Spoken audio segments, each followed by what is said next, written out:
Hi guys, hello, welcome to my channel. My name is Lola Pova. If you've been here before, then welcome back. If you've never been with me before, then welcome to my channel. I teach all things beauty, business, and permanent makeup. Today we're going to be doing a very exciting video of ombre powder. You guys really liked my last video and I just wanted to do an updated one for 2021 with my newer tips and tricks for you guys, especially for beginners, to create that perfect ombre powder as well as getting that nice transition from light to dark. And just before I continue, I just want to remind you guys that I do have an online training program for ombre brows as well as microblading. In our online class, we have over 70 lessons with myself talking to you the entire time and guiding you through each lesson with both a visual and written component. We also have 2 live demos of eyebrow procedures so that you can watch them from start to finish, every single process, as well as showing you and teaching you everything to do with marketing, permanent makeup itself, color theory, skin anatomy, and everything you really need to know to start doing eyebrows on your own. Upon completion, you will receive a certificate and I will work with you throughout the entire course as well as after for any help and guidance that you might need. So please, if you're interested, check it out. The link will be in the description box down below. Now moving on to ombre powder, let's do it. Okay, so for today's video, I'm going to be working on the blank side of our fake skin available on my shop. The reason I want to do this is because I want to show you everything to do with the outline as well as the pixelation from scratch, so not using any type of stencil for this. Okay guys, so for today's video, I'm going to be using my own permanent makeup machine that I've used for years. This is available on my shop in 2 different colors. I'm going to be working with this machine today on speed 3 and with length 1.1, which I'll show you in a little bit. But I like this machine because it's wireless, really easy to charge. What I recommend for you guys is if you're going to be having back-to-back or full day clients or at least 2 to 3 procedures a day, and what I really highly recommend is that you have a second battery for this, which is also available on my website. And this battery is interchangeable, so during the time that you're using your machine, you could be charging your extra battery and have it fully loaded up, and then as soon as this guy runs out, you don't have to wait for it to charge or you don't have to plug any type of wire into it. You're just going to switch this out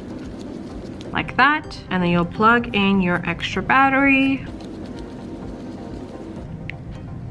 and you're good to go again. And the time that you're working with your extra battery, you'll be charging your original battery, and that way you'll never ever run out of battery anytime with any client, and you'll never have to switch to a wired component. I personally like to have a machine that's wireless because it really does free up your hand motion. It's all around the best option for me personally. Now, normally if I'm working with an actual client, you really want to make sure that you cover your entire machine, that you wrap your machine so that it's free from touching bodily fluids. But because I won't be working with an actual client today, I'm not going to wrap it. You can watch my other video to see exactly how I wrap it, but I will give you a quick idea. This is the cord sleeves that are available on my website. Usually they come in much longer length, and I usually cut them to be about this big so that I can have it just enough for my own machine. Put my machine inside of this, tape down the bottom, and then for the top half, I will cut off about 3 to 4 inches of my self-adhesive tape, which comes in either pink or black. Using that self-adhesive tape, I'll wrap the top portion of my machine because it sticks to itself. With those 2 in combination, you would have your entire machine wrapped. I will be working with a 3P cartridge, 3P, 3R, doesn't really matter. This basically just means that there's 3 needles in the cartridge. These cartridges come with obviously a safety membrane, which is really important to look for when you're buying needles. If it does not contain a safety membrane at the end of your cartridge, then that can risk the fluids that are contained inside the skin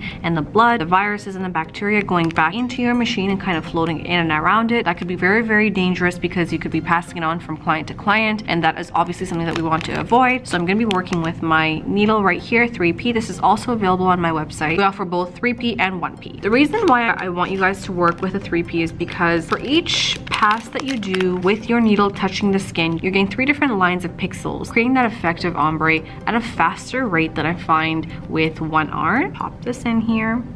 Our machine comes with 3 different speed settings, so I'm going to go ahead and pop it on, hold it to turn it on, and then just like that, you see how it's already set to 1. 1 is the fastest speed, 2 is our medium speed, and 3 is our slowest speed. I want you to only work on 3, speed 3, the slowest speed that we have on the machine. The length of the needle, I would like you to only have it around 1 or 1.2, 1.3. This is going to be a perfect length for the needle without being too long that it doesn't absorb any of the pigment into the cartridge and just kind of damages the skin, and too short where it doesn't really show you the pixelation. So around 1 right now is 1.1 is my needle length. I would like you to stick close to that. Don't go too long with your needle. I'm gonna go ahead and grab my crystal cup holder and place a disposable cup in here and fill it with some pigment. All right, so I have my pigment cup and the pigment in here. Now I'm gonna go ahead and dip into my pigment cup.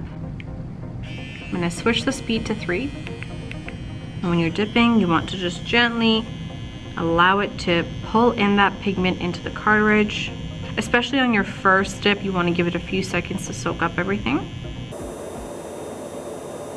As you can see now, I have a bunch of pigment in my cartridge. I'm going to go ahead and start showing you guys pixelations. The two components that you need to know for ombre powder is obviously pixelation, which is a pendulum motion, typically, but it can also be done with a one-way kick, either this way or this way. But typically doing the pendulum will get you there faster as you're going and creating pixels in both directions as opposed to doing just one direction. So I like to work with a pendulum motion for the body of my eyebrow, and I like to work with a one-way kick in other different parts of the eyebrow. I'm going to show you now how to do an outline. I'm going to be starting with my 1R for this outline. Although it is possible for you to do an outline with a 3R, it would just be easier as a beginner to just switch to a 1R or 1P. Because there's only one needle inside your cartridge, it'll make it easier to just identify that one line for the outline as opposed to the 3 different lines. Okay, now I have the 1R in here. I'm just allowing it to soak. To do an outline, you basically need to never lift your needle off of your skin and to do little bits of the line at a time as opposed to drawing one big line, which will make you prone to making mistakes and going kind of wobbly. So instead of that, we're going to be doing the line or straight line one little bit at a time using strides. A stride is basically one line, right? Just like that.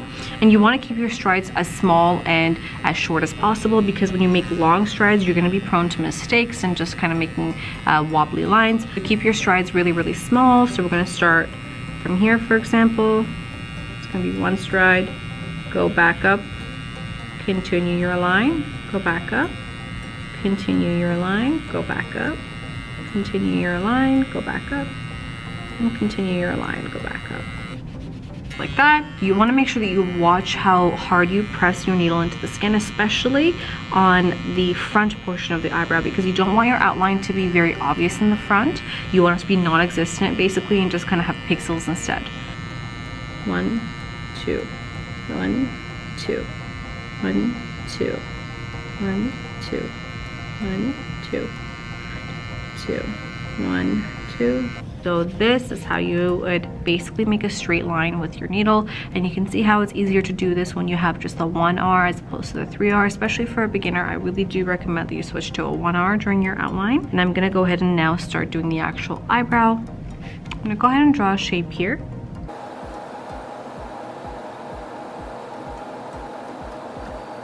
So now that we have our shape, I just want to make a few points here. You could use concealer to kind of clean and wrap up around the shape so that it's nice and obvious. And I know this is a very popular method of cleaning up your shape and securing your shape. However, I personally, when I'm working on my clients, I personally don't like to put concealer because I do find that A, it's an unnecessary step. As long as your line is clean with your own wax pencil and your wax pencil is sharpened to be really, really thin, you really don't need to do that. And second, you could just kind of erase your line, especially on humans, using a wet wipe and just kind of cleaning it up with maybe a Q-tip around it so that your line is nice and thin. And this eliminates the extra step of having to go through the concealer and then also wiping off the concealer and making sure that whenever you're applying the concealer, it's very, really clean so that you don't have to worry about any viruses or bacteria getting inside from the makeup. So if you want to do the concealer bit at this point, you definitely can. I personally just like to skip the step. Now, anytime you're working, you're gonna be working on speed 3, so make sure that whenever you turn your machine back on, it'll automatically go to 1. So just remember to switch it back to 3 every single time you turn it on and off. Whenever you're doing an outline, you're pulling towards yourself. So because this eyebrow, imagine my client is facing this way, my eyebrow on the right side of her face will be starting from the front to the tail. For both of these, the top and bottom line, it'll be as such, and whenever I'm doing my pixelation, I'll start from this section to all the way down to the bottom tail section as well. So you always pull towards yourself. That applies for your outline as well as your pixelation. Your outline should always, for the bottom line, start where your shape actually begins, and your outline for the top should always go a little bit further back when starting so that it can leave this space as clean and empty. This doesn't mean that we don't put pixelation here, it just means that we don't make a line, because typically our pixelation is really, really light over here. So it would be kind of odd to have a harsh outline as well as a pixelation. It would just not look realistic. So we don't make our outline over here. We always start a little bit later, just like right about there. And our bottom line will be actually to the full length of the shape. So let's go ahead and start outlining. Remember, you're doing small strides. Do not make large strides like this. You just want to go little by little and very slow so you don't mess up your line at all. Okay, let's begin.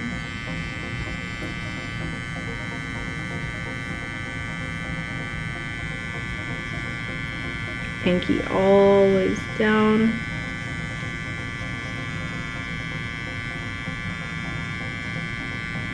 Very slow. You see how I'm going to slow down now so you can see the speed you should be going at. Alright, so just very, very slow. We're going to pick it back up where we left off. And go back up. Increase, go back up. Increase, go back up. Increase, go back up. Increase.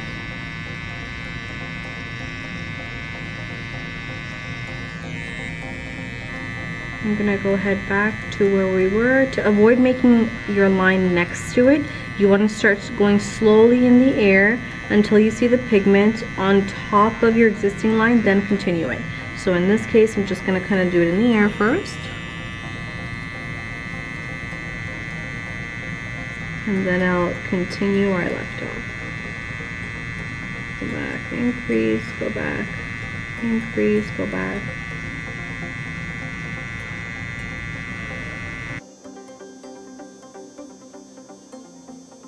Whenever your hand gets uncomfortable with the position that you're in, then just move and reposition yourself, going back into the same line.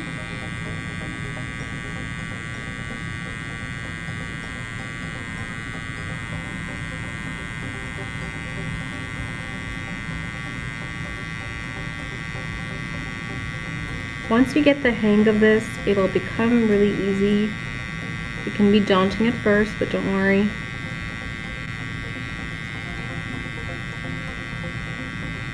And as a beginner, you should not be talking during your outline. Let's go ahead and erase. That's our outline right there. Bottom outline at least. Now, as you can see, I started my outline all the way from the front of the shape. I went all the way to the tail, pretty much in the same pressure. When we work on the top tail, we're a lot more careful, especially near the fronts, because we don't want there to be a harsh line. So as you can see, that's my bottom line. Let's move on to the top line now. All right, we're starting at the top line now. Again, remember, you want your pressure to be the lightest when you're working here. So we're going to put lighter pressure than usual when doing this top line. We're starting a little bit behind so that we don't create a harsh line at the front.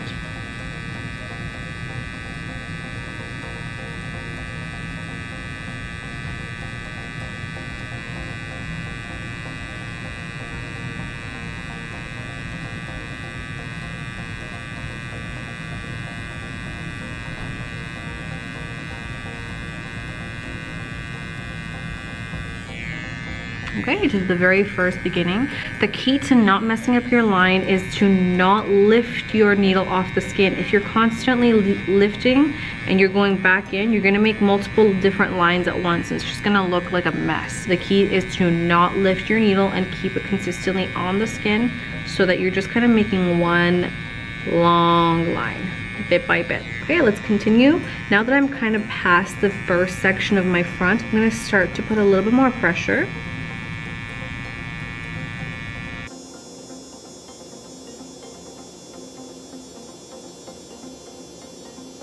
I'm gonna move myself, and you also again want it to be facing yourself, so readjust your position.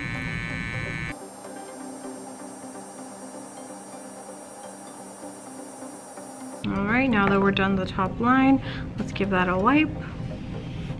Just like that. You can see I put less pressure in the very front of the eyebrow. I start to put more pressure going from the midway to the arch, and then from the arch to the tail again, back to resuming normal pressure on the eyebrows. But again, we really just want to do two things in the front. Remember, with your outline, do not start your outline where your actual shape starts. This doesn't mean that we don't do any pixelation here, but that's precisely the reason why we don't do the outline, is because we just want it to be pixelation in the front top, so it can have that nice light airy effect. And when we do start our outline a little bit stepped back, then what we do is we go with a light pressure beginning, and then we can increase our pressure towards the tail, because that's when you'll have a more dense color anyway, so it will blend in. But just be careful of your front. Coming to the eyebrow sections, to make it as easy as possible to create that ombre effect, remember that from your tail to your arch will be the darkest section, okay?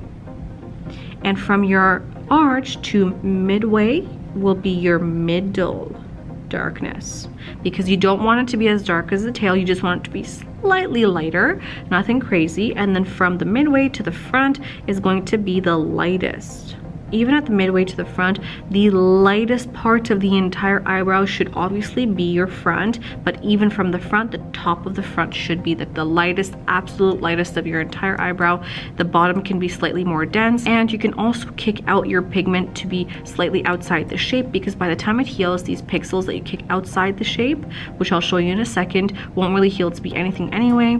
To do our pixelation, what we're going to do now is switch out our needle. And we will be going back to our 3R, because this is the trick that I wanted to show you guys. Working on speed 3 using a 3R needle, meaning 3 different needles in the same cartridge, will give you the fastest way of achieving that dense color with light area effects, as opposed to working just with the 1R. So I'm gonna go ahead and just clean up this. We had used this earlier to show you how to do pixelation. I'm gonna go ahead and turn it on. And we're gonna be working on speed 3 here. Just like that. I'm gonna go ahead and dip into some pigment.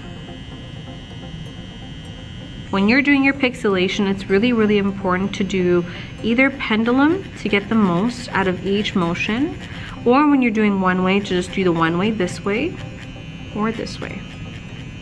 Every single time that your needles touch the skin, you should see pixelations. Now, pixelations are those little dots that you see on the skin forming. That is what will give you that nice, soft, airy, kind of dense color without being extremely harsh or tattoo looking. And if you're not seeing pixelations as you work on the skin every single time it touches, that could be because you're doing either too much pressure or not enough speed. So you're probably going too slow. You have the right pressure, but you're just going too slow, which is making lines for you instead of pixelations. To do this kind of effect, to get that nice pixelated effect, you need to be both fast and light pressure, working in a pendulum motion, meaning you're going back and forth. When we're covering sections, let's say we're working on the middle section here, we're going to be starting from the top line or the bottom line, it doesn't really matter, from whichever line, going all the way to the opposing line and then going all the way back. What this does is one line to another line. When you go once only, you are getting a lot of coverage in, yes, but when you go back up, you cover a lot more of the skin. So this is really beneficial in terms of cutting down your procedure time, covering more of the skin effectively, so that you don't have to be doing at like 10-15 passes, obviously, but it will help you in terms of achieving a darker color faster without you doing too much work. Let's start the eyebrow. Now, I'm gonna be doing this eyebrow like we spoke earlier. This is gonna be the right eyebrow of our client. So because we're working on the right side, we're gonna be starting from the front, going all the way down to the tail in terms of our filling in. Now, one exception to the front is how I like to achieve my nice creamy fronts in the ombre is I only do a one-way kick outside the eyebrow. So my one-way kick is not gonna start from here and going in. It's gonna start from inside the eyebrow shape and kicking outside the shape, so that the outside remaining light parts of my pixelation should be at the very end of my shape, creating that nice soft front, soft beginning to the eyebrow, as opposed to doing a pendulum, which would make it look really boxy and not that area effect that we're looking for. You're gonna start that typically a little bit past your top line, so probably around here we're gonna start doing that kicking out motion. And again, like I said earlier, don't worry if your kick outs are kind of leading your pixels to be outside your shape. That's fine, because the ones that are outside your shape won't really heal to be anything anyway, so don't worry. All right, so let's get started. I'm gonna start from the bottom line, just doing a one-way kick.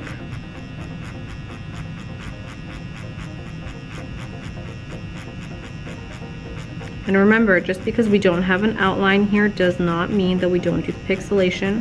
We pretend as though the outline is here, and my pressure for the front is the lightest possible it can be, because I don't want to over densify here or over color. And I do want the bottom to be more darker and more dense in comparison to the top. Like that, so I'm just gonna leave that the way it is. Now I'm gonna move into my next section going down, and again, starting from the bottom line again, I'm gonna just go from one bottom line, pendulum motion this time.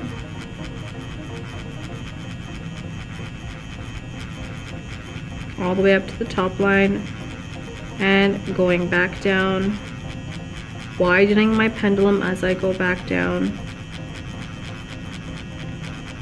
You don't have to stick to that one section with your pendulum. Once I reach the bottom, I'm going to go ahead and kick out to the next section now.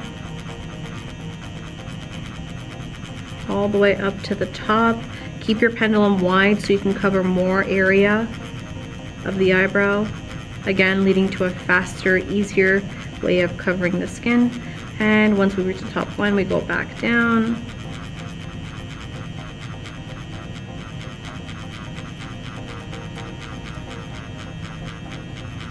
I've reached the bottom line, so now I'm gonna go ahead and start adjusting to be able to accommodate this arch over here.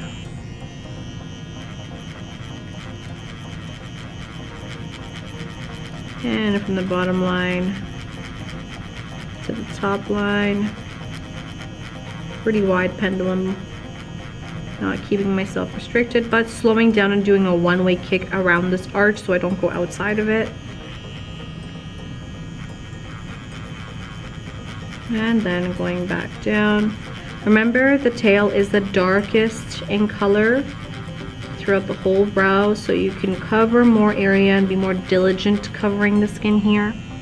Dip some more pigment. I'm going to start deeper into our tail from the bottom line again.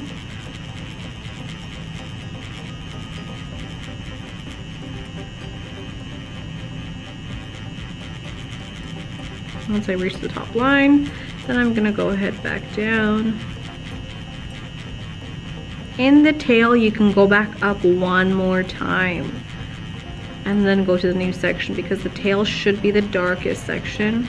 So to save yourself that time, you can go 3 times over one section. When you get to the very end of your tail, slow down so that you don't go outside this really skinny, thin tail. And you can do a one-way kick instead when you're doing the very end, so that again you don't risk going outside your shape. Just like that. I'm just gonna cover this tail more. Let's give this a wipe.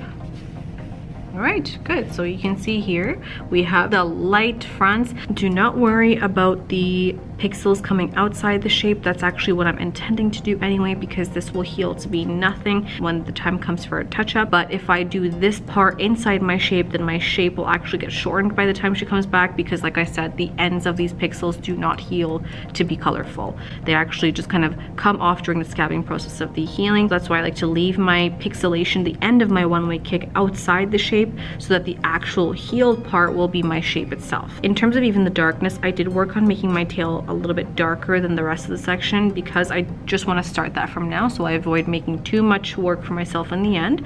I'm going to start my second pass doing the exact same thing that I just did earlier, keeping in mind to work on speed 3 with one-way kick in the front and pendulum throughout the rest. All right, going back into my one-way kick.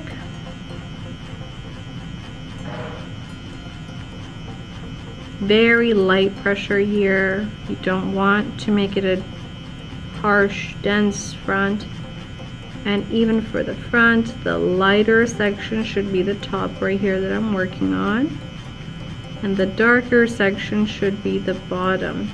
So you can kind of work on the bottom a little bit more to achieve that. This will help when you make the bottom darker than the top. It will help with your ombre effect. I'm just working on that bottom a little bit more.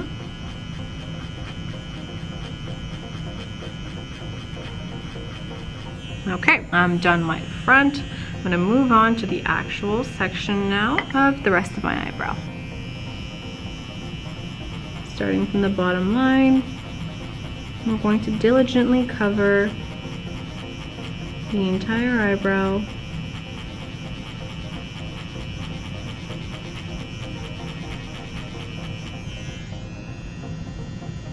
Some more pigment needed.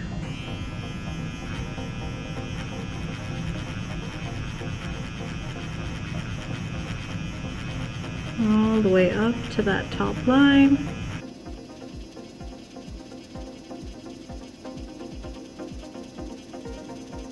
Keep your pendulum nice and wide.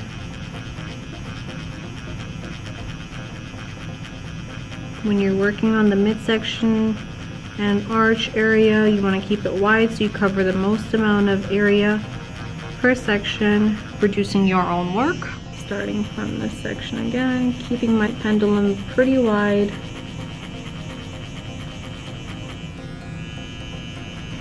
You want to keep your machine at 90 degrees at all times. Entering the needle on an angle will cause undesired results, and entering the wrong layer of the skin, which will not give you good healed results. So that's why we always say 90 degrees.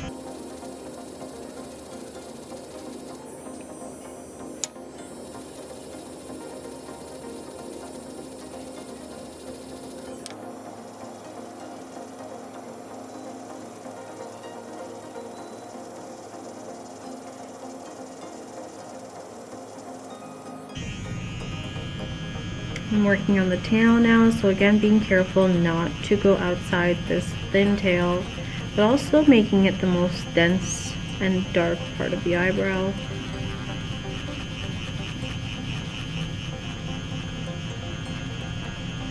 You can switch to a one-way kick so you don't risk going out, but the same rules apply of covering the section from our bottom line to the opposing line.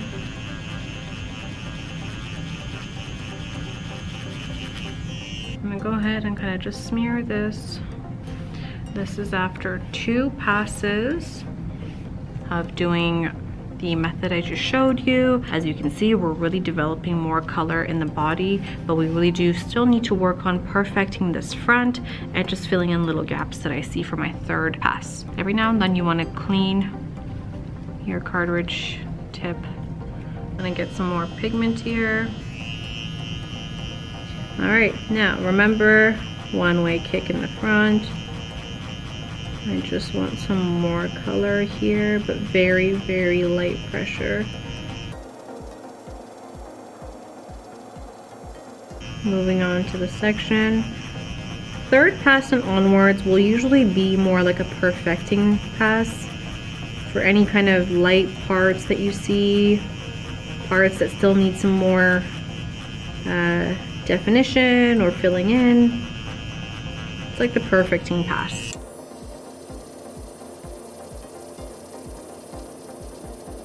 You see how keeping that pendulum wide kind of allowed us to cover the entire eyebrow fairly quickly.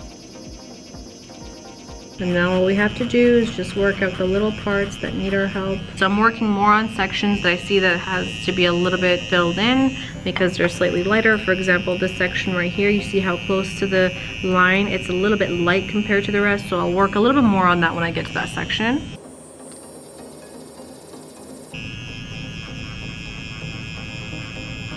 And again, one-way kick to avoid going outside the line when you get to the arch or when you're getting close to the top or bottom line because you're scared you're going to go out, then just switch to a one-way kick.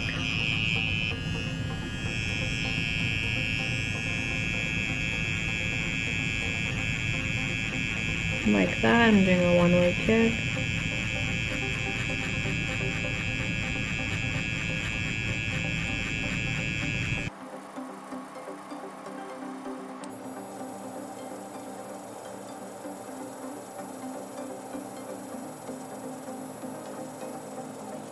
Okay, let's give this, as you can see, we're almost done here. All I want to do at this point is just kind of blend out my one-way kick with the rest of my section, and then once I'm done, probably just fine-tune this tail right there. So this right here, I'm just going to blend out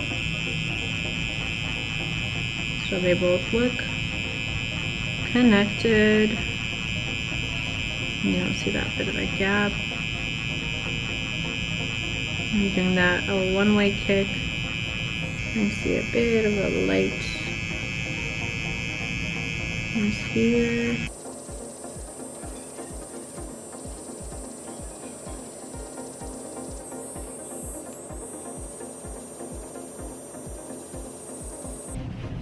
Okay, now that we're done, you can see the transition of the ombre light fronts to the dense dark tails. What I really want to point out to you guys here is those 3 sections that we talked about earlier, where we said that the tail should be the darkest. I've basically made this section, especially the tail towards the very end, the darkest portion of my eyebrow. From the tail to the midsection, you can see it's a little bit lighter in terms of color, as well as being slightly lighter. So if you're not sure how dark to make the midsection, just remember that it's just slightly lighter than your tail color. As you can see, our darkest part is the tail right here, and then our midsection is slightly lighter in color. The midway to the front, that's going to be our lightest section. But from our lightest section, now you can see why I don't want you to be creating a top line all the way to the beginning of the shape on the top, because if we had a harsh line here, it would kind of ruin the look that we have going with the pixelation. So try to only do your top line slightly past the shape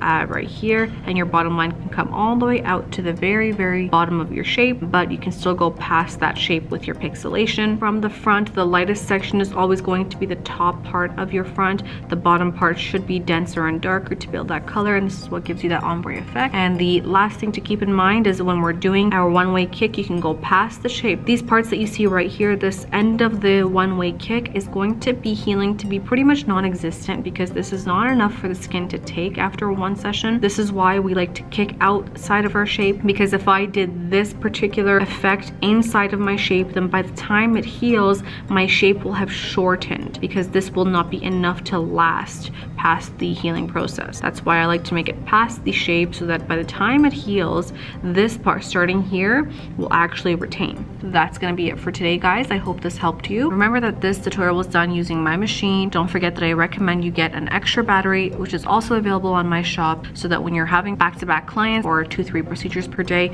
then you can always be fully charged and never having to resort to a wire. For this procedure, I used both a 1R and a 3R. You don't have to use a 1R at all, but if you're a beginner, it does help to use the 1R, because there's obviously one needle in the cartridge, which will make your outline a lot easier. Working on a real client, remember the skin is a lot more tough than your practice skin. This skin is available for purchase on my website as well. I just used the back portion of it because I just wanted to show you guys on a free hand. All these products that are here are available on my website, so feel free to check them out. If you like this easy version of the ombre powder tutorial 2021, please go ahead and like the video and subscribe obviously for more videos in the future. I hope this was fun for you to watch, and I hope I have been able to help you with something. Thank you so much for watching. Love you guys. Have a great day. Mwah.